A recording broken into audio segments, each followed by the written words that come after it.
So welcome to the second graveyard shift. So the first one is after lunch, and the second one is normally before drinks.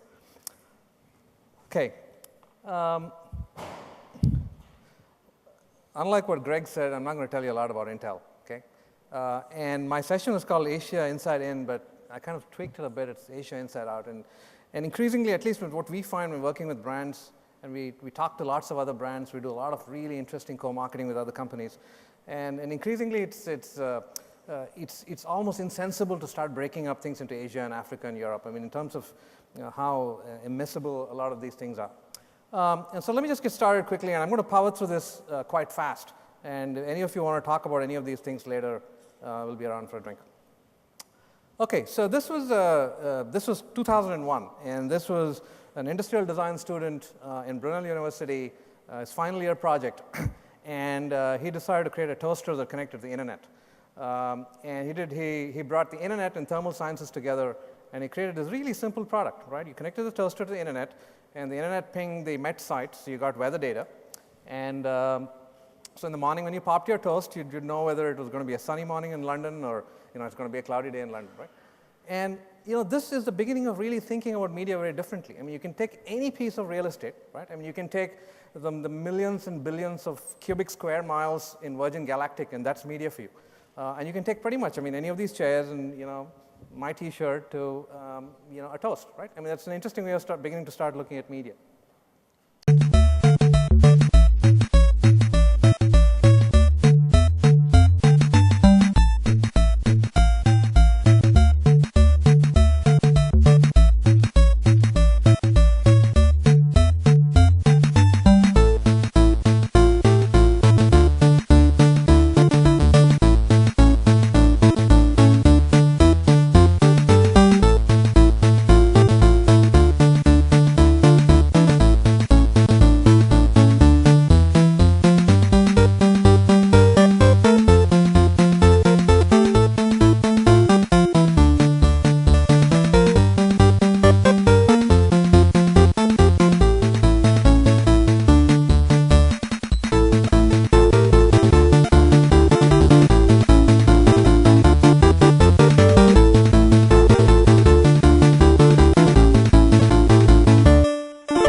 So, as media owners, a lot of you spend plenty of time looking at data and analytics and so on and so forth. And increasingly, you find that looking at data in perspective makes you take extraordinarily different decisions. And I'll show you how brands can use data in really interesting ways as you make decisions.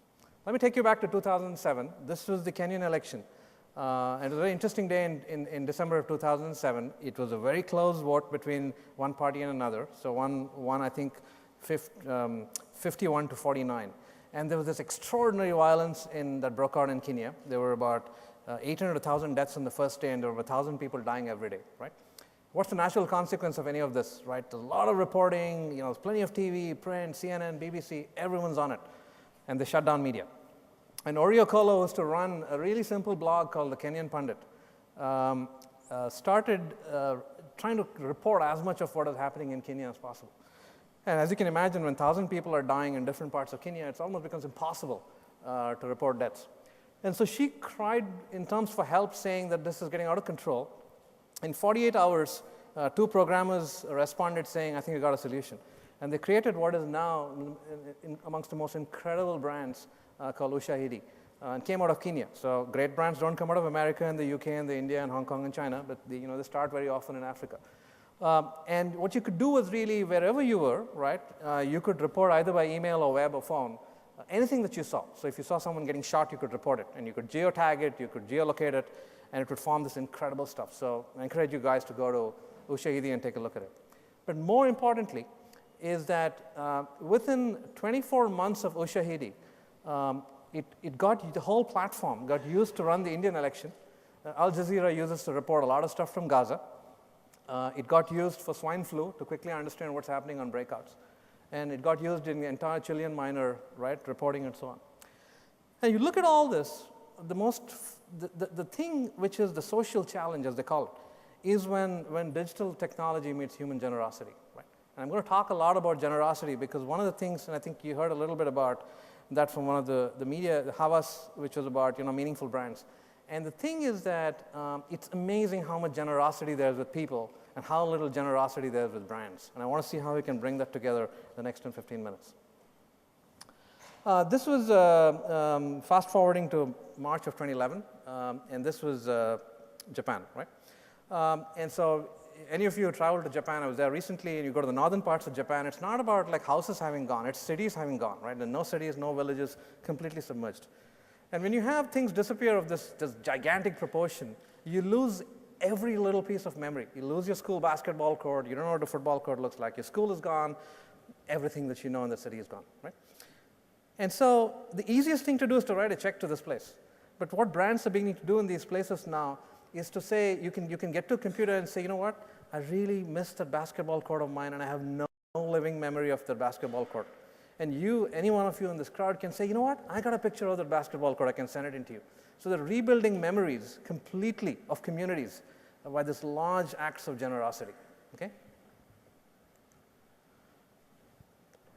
Now let me fast forward again to 2008, and this is New York City, right? And when I walk you through this, you'll realize that this is such a great opportunity for brands to participate in making cities more livable, okay?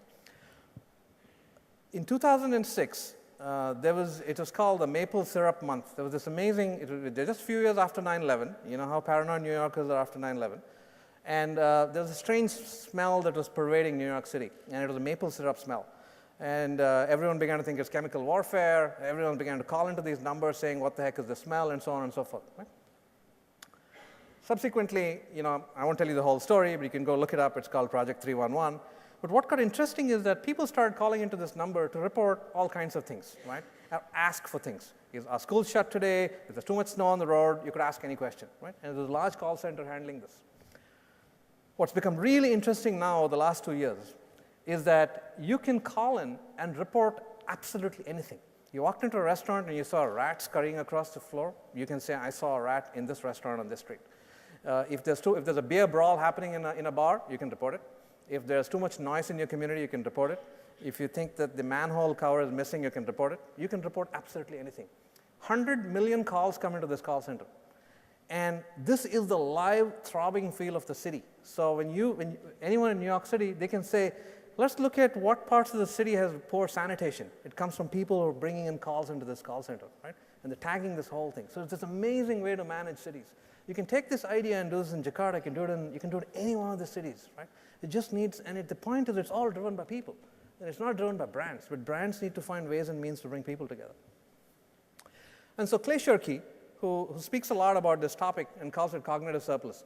I know a lot of media owners keep talking about media fragmentation. People have no time. There are too many television channels. My TRPs are too low, and so on and so forth. But what's incredible is where are people finding the time, right? And therefore, if you look at the world today, the estimate of amount of free time available in the world is 1 trillion hours. Okay, that's a lot of time. And what brands need to do is to find ways and means to get people to give up their time.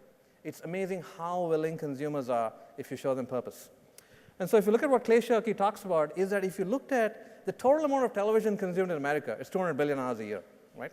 It's still 2,000 times all the time that's gone into creating Wikipedia, right? It's just amazing how much more surplus time is available on the planet for brands to use.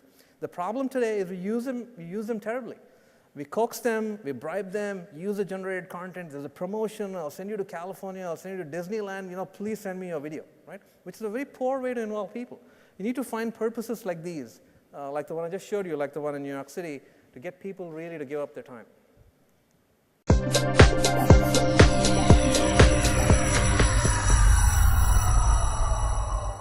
In the 1950s, Admiral Strauss, the chairman of the Atomic Energy Commission, said at the dawn of the era of nuclear energy that the splitting of the atom would make electricity too cheap to meter. And he was wrong, but as a thought experiment, consider if he'd been right. Consider if, in fact, electricity had become too cheap to meter, that something that touches every aspect of the economy became so cheap that you could waste it, just throw it away. We'd have an electron economy. Everything would be driven by electricity. Our cars, our heat, we'd be desalinating water, we'd be irrigating vast swaths of the country because it cost us nothing to do so. What's happened now is that 3 other technologies that touch every bit as much of our world as electricity does are becoming too cheap to meter. bandwidth, storage, and processing. All the technologies of the computer revolution are doing exactly what Adam Strauss said electricity would do. And what's going to happen is that they're going to transform the world in every bit as many ways as free electricity would have. And as more and more businesses become digital businesses, as more and more services become software, as more and more products become downloads, they all start to move from the world where things are not too cheap to meter to where they are, to where things get more expensive every year, to an economy where things get cheaper every year. And that means that the inevitable destination is free. The fact that the most successful company in the technology world today, Google, offers everything they do for free is, on the face of it, really kind of astounding. They offer services, software, information, content, all of it's for free. Everything Yahoo does is for free. These are huge, profitable companies that make billions of dollars, and yet they do so. Their entire business model is built around giving things away free to the consumer. All the feedstocks to the digital economy are getting cheaper. All the lines are going down. Now, they never quite hit zero, but they get so close to zero. The question is, at what point can you take them from cheap to free? Now, the difference between 1 penny and free is the difference between having to make a conscious decision to purchase a product and to just do it. But what about the economy that's in Wikipedia? What about the economy that's in Craigslist? What about that stuff where there is no advertising? No money changes hands anywhere in those economies. Or are they economies at all? This is what we call the gift economy. And the gift economy was considered a kind of a fictional, fantasy thing that only existed in Burning Man and Berkeley. There's no advertising involved. There's no hidden cross-subsidy. There's no hidden transfer of wealth. It is entirely free labor consumed with no expectation of payment or monetary exchange.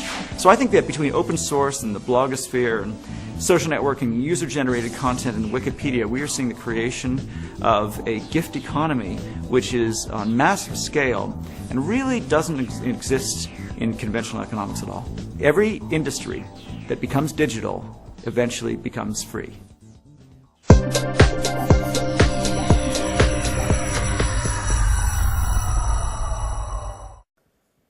Bandwidth, storage, processing. If you just keep these 3 things in mind, it's amazing how many businesses depend on these. And they're all going down, right? And if you go to Netflix and you go to any of these models, it's just becoming so easy to turn homes into cinema theaters. And many, many industries are going to get hugely impacted by it. And the real point is, do you see them as competition, or do you see them as things that you can embrace and completely change your business model? And I want to talk a little bit about that. I want to show you an interesting example. This is a daycare center in Israel. And it's a very fascinating thing about what brands need to learn from daycare centers. And really what you see here is that you got kids, you leave them in the daycare center, and you need to pick them up. And typically what happens with most parents when they pick up kids in the daycare center, they're working, or they've had a meeting that extended, and they're typically 10 minutes late. And daycare centers hate people coming 10 minutes and 15 minutes late, right? And so what the daycare center did was they said, this is getting completely out of control. Let's charge these people 10 shekels every time they're more than 10 minutes late, right? And what happened was people started showing up more late with the fine than before the fine, because you felt this sense of guilt had disappeared, right? Saying, yeah, now I need to pay the money. Now I'll show up 20 minutes late after the daycare center, right? And this is really what happens in most cases, which is that when you break the social contract, when brands break social contracts and build financial contracts, right, which is loyalty, I'll bribe you, I'll reward you, become my frequent flyer, and I'll send you even more. That whole cycle of financial contracts really don't work for brands. You build deep social contracts. If you look at what Google does, right? Google is quite an amazing company. They give you a lot of things away for free, and just building a whole model on free is something quite amazing. And increasingly, there are more and more companies, and you can look it up on Google actually, who are building free businesses in really fascinating new ways. But what's important is what Red Bull has got inspired by Google, right? Google builds the street views, which is quite nice. You can find the streets you want to, but Red Bull builds street art views. So let me talk a little bit about where Google started. So they do all the search and so on and so forth, and they find that there isn't real distribution of common good. And as a brand, they built the whole art project, which means you can go to the Louvre, you can go to the Museum of Modern Art, you can go to any one of these museums and look at the art, right? You can zoom in, you can zoom out, you can see all these pictures. And look at how important it is in the context of the world, right? 6 billion people in the world, and not more than 60 million people go to museums. and it's just an insignificant part of the world that gets to go to a museum. And to build a whole project that spreads the good among 6 billion people is really great. But look where Red Bull, which is a company which is highly energetic and very vibrant and so on, takes this to a very completely different level. And again, completely dependent on crowds. So they built this whole thing called the Red Bull Street Art View, where you as an individual, when you're walking the streets, wherever you go, if you can take a picture of graffiti, of art, of anything that you see, and you can geotag it, right? And so you can go, with a regular Google, you can go through street art, through normal street view. Through the Red Bull, you can do street art view. So you can go to any city and look at all the art in the city on the streets, right? It's such a fascinating way. And the beauty about these campaigns is that they're not campaigns.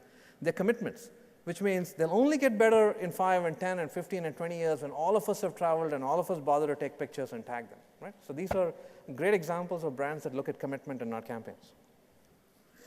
And think about a lot of these things, right? When you look at music, art, sculpture, and all these things, is that they've been vibrant for 2,000 years, right? Ever since cave paintings. It's only the last 50 years they've had industries. I mean, you call it the music industry, the film industry, and the art industry. They were never called industries before, right? And the creativity now is even more thriving than before. I mean, there's more art, there's more music, and so on and so forth. And what's struggling really is what's in between, which is industries, right? The guys who seem to be modulating the music and the art are the ones that are struggling. But what's interesting is the psychological aspect of this whole process of consumers contributing. And the psychological aspect is that if you were a writer and you went to Penguin or you went to Barnes & Noble or you went to anyone to publish your book, and if, let's say, the book didn't sell, you always had Barnes & Noble to look at and say, you screwed it up. But today, with everyone turning artist and everyone turning musician and everyone turning sculptor and everyone turning a creator, there's no one to blame, right? If things don't sell or people don't look at your music or people don't download it, you have only yours to blame.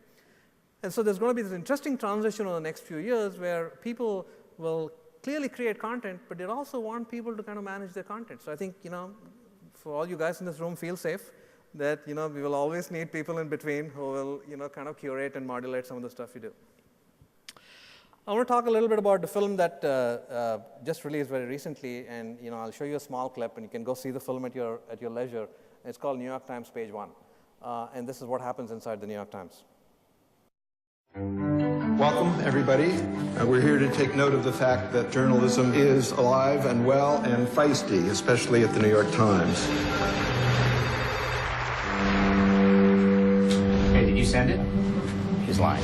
There's 2 A1 meetings. 10:30 where we discuss the stories of the day, what we're going to offer. It's kind of a competition. You go in there and we fight to get on A1. We are the New York Times, and we are dictating terms. At the tender age of 31, I still had a year left to being the violent, drug-snorting thug before I found my way to this guy, the one with a family and a job at the New York Times. All right, well, here's the lead. The Times was really where I wanted to work from when I was very young. I always had this idea of the place where great things happen and we're done. Oh, good. My sources are starting to come out.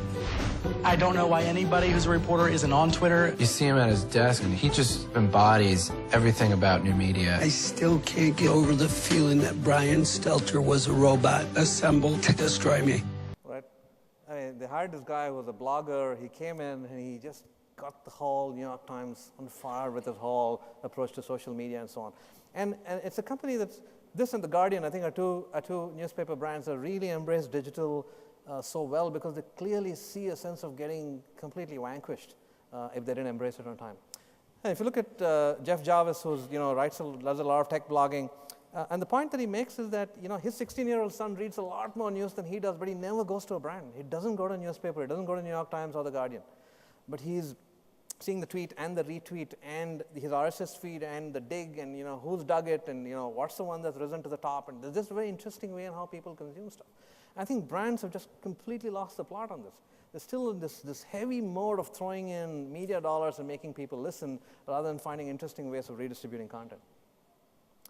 And therefore, one of the things to think about is abstraction. And abstraction is making, when you're in a manufacturing company, you're always making these choices between should I buy it or should I make it, right? It's a very hard choice when you run companies whether you should make everything or you should buy a few things. And it's the same thing in publishing, right? And if you look at BBC and CNN and so on, you'll very often find the CNN eyewitness. You'll find people coming and reporting stuff, and the same with the BBC.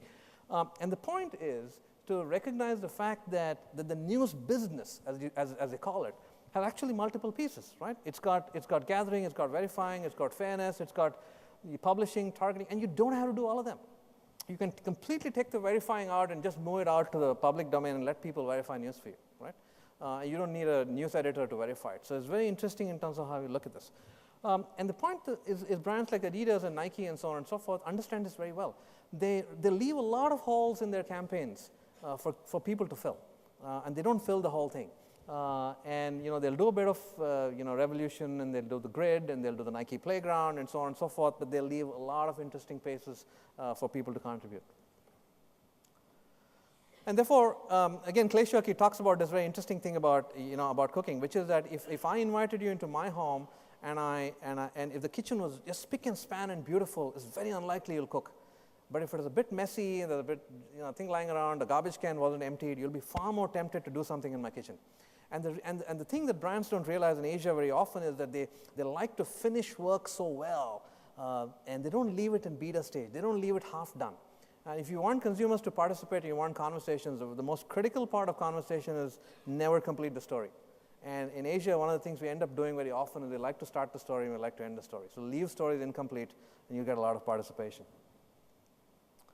And so let me skip over this for a moment, and let me talk about what's happening on the whole process. So as you get consumers to contribute, you'll find that this is history, and this is true for everything on the planet. If it's iTunes or whether it is a grocery, whether it's Walmart, the 80% of your merchandise, 20% of your merchandise gives you 80% of your business. That's absolutely true. Yeah?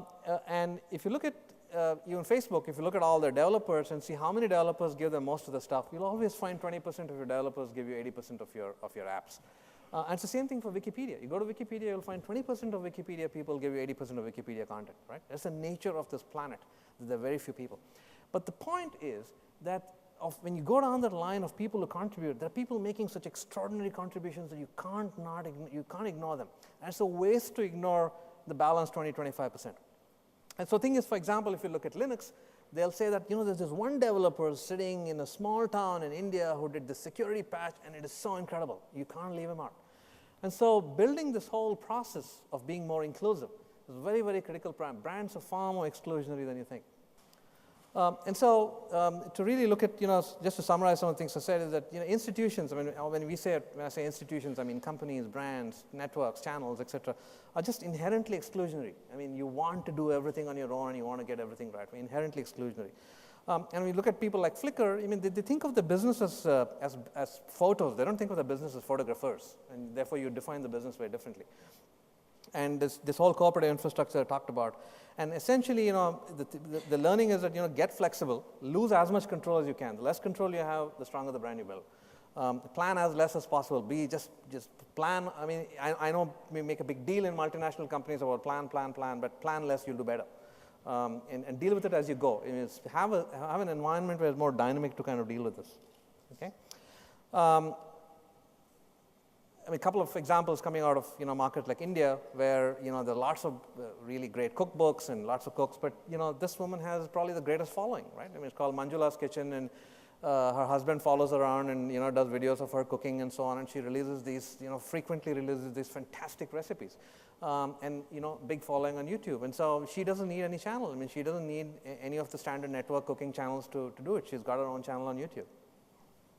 Or what's happening in Copenhagen. I mean, the reason I'm giving this example is that there are so many bike manufacturers in India, right? I mean, look at China, India, we're in some sense many countries where we bike a lot. Welcome to the Copenhagen There's this whole Wheel. experiment called the The wheel Copenhagen that turns Project. your ordinary bike into a smart. Yeah, you can keep the volume down. I'll just talk about it.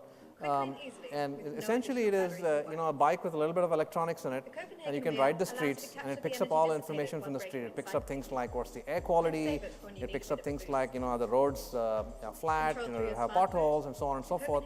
And you can go back, and it just works off your iPhone, and you can go back, and if you want to go for a ride tomorrow morning, you can say, hey, just take me around the streets of my city in Delhi where it's got the best air quality, or give me a route which has got the flattest roads with no potholes. Right? I mean, it's just so easy with technology to be able to create this. And I'm saying cycle manufacturers in India or China and so on and so forth, they'll be thinking about what does it take to invest back in making biking more fun, rather than just thinking about how do I sell more bikes. Okay? And this is a project that we're beginning to do a lot of this. I mean, I promise you, this is the only Intel example. We're beginning to work with a lot of creators around the world, and it's called the Creators Project. And it's people who surprise us with what they do with our technology. And this particular one is about people who are coming up with really interesting ways of doing graffiti, which is fascinating by itself, right? They're talking about some fantastic ways of doing graffiti. But more importantly, they take this whole art of graffiti and take it to this guy called Tempt, who's a big graffiti artist in Los Angeles, who's lost his arms, lost his legs, is fully paralyzed, and the only thing he can move is his eyeballs. And so they use this technology to help him do graffiti with his eyes. So he just moves his eyes, and he can do graffiti on walls. I mean, that's how amazing people are when you give them, when you liberate them, if brands liberate them, and just give them platforms to do stuff rather than brands getting hugely involved in doing things. Okay. So a couple of last things before I close out and hand over to Lance is that as you think about a lot of these things, I mean, I know there's a lot of stuff. You need to have a mobile strategy, and we need mobile media, and so on and so forth. But I think the important thing to realize is that as you think about the screens, when you think about a laptop screen or a TV screen or a tablet or a phone, the fundamental thing you need to realize is, what human state can you enable? And the thing about what the phones do is that they enable at the high end, they enable at Esteem and so on and so forth. So, when someone uses, if someone uses Foursquare, for example, and you say, I checked into this bar, I mean, all you're doing is helping the guy tell the rest of the world that he's able to go to the expensive bar, right? And so they do a lot in the Esteem end. And when you look at tablets, you look at laptops, you look at TVs, they play very, very differently. So think about screens differently as you guys go along.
The thing is that this only makes sense if you do it on a computer. It doesn't make sense you did this on a phone. It doesn't make sense you did this on a tablet. It just makes a lot of sense you do it on a computer. So think about content technology and so on.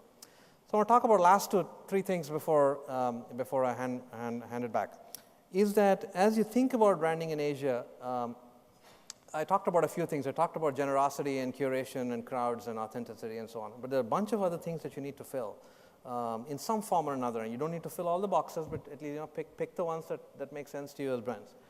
I want to talk about a couple of them. There's a lot of interesting work happening, Procter & Gamble, and there's more increasingly the sense of this fact that a status is not about giving people, a nicer looking boyfriend or a richer looking skin. It's about getting people empowered in some sense to be. So P&G learns this whole virtual campus. There are a lot of wine companies that don't sell you wine anymore. They teach you how to make wine. So it's not about buying an expensive bottle of wine, it's about going for a party carrying, a wine that you made with your brand on it. So status is a lot about doing things on your own. And when you look at brands that are being successful or the ones that are being incredibly useful, well, Nike does a lot of work about competing and running and all that. They spend a lot of time telling you where to run. You go to London, they'll make it really easy for you on where to go running maps, how to run, running instructions, and so on and so forth. They make it really simple. Or Ford, for example, running this whole recycling program, I think with Levi's, where they're using old jeans to do all the floor mats, right? So you don't need a CSR activity. Just be smart about the way you use things for your floor mats. And London Underground does really fantastic utilities on how you can travel. the city, and you can just say, I want to go to this plane, Leicester Square, and it'll tell you what's the nicest way to get there with public transport, right? There are smart ways of using utility. Or these green cartons, which is embedded with seeds in them. So you don't need, when you ship these cartons, someone else can plant them on the other side and get a tree, right? I mean, so many cartons from Amazon go around the planet. I mean, you can so easily green the planet with things like this. And the last really is about transparency. And if there's one thing that you should take away, is authentic and transparent about brands. The top left is probably, my best example of what I've seen recently is a food store, which is Whole Foods. And they mark on the foods saying that this is tuna that's fished, that's plentiful available, and that's the green mark. Go ahead and buy it, and your conscience will be fine. And the red mark says that this is questionable ways in which its fishing is done. We're not sure where the fish is caught, and these fishes may become extinct in 3 years, right? And this is a store that's selling you the tuna, telling you that, hey, maybe it's not a good idea to buy it, right? Which is quite a fascinating way to look at transparency. And on the right-hand side is Gatwick Airport, right? They started this a few months ago, where you can tweet straight, if you hate Gatwick Airport, if I hate this, the loser smelling, everything is terrible, I mean, I can't get a trolley, you can do what you want there. And this is how Gatwick Airport responds. They're saying that it's got to be out there, it's got to be visible enough, it's got to be shameful enough for me to change. And so transparency is a very, very critical part. And the last part is the bottom left-hand side is what's being called now, right? And I think someone from Adidas talked about it. Is when you walk a Burberry fashion show now, you can't just see the fashion show. You can click online and you can order straight from the video on the fashion show that's going live, right? You can do the pre-order. That's what people want. They want to be able to respond instantly. And lastly is when you throw problems at people, throw large problems at people, right? Don't give them trivial problems to do user-generated content.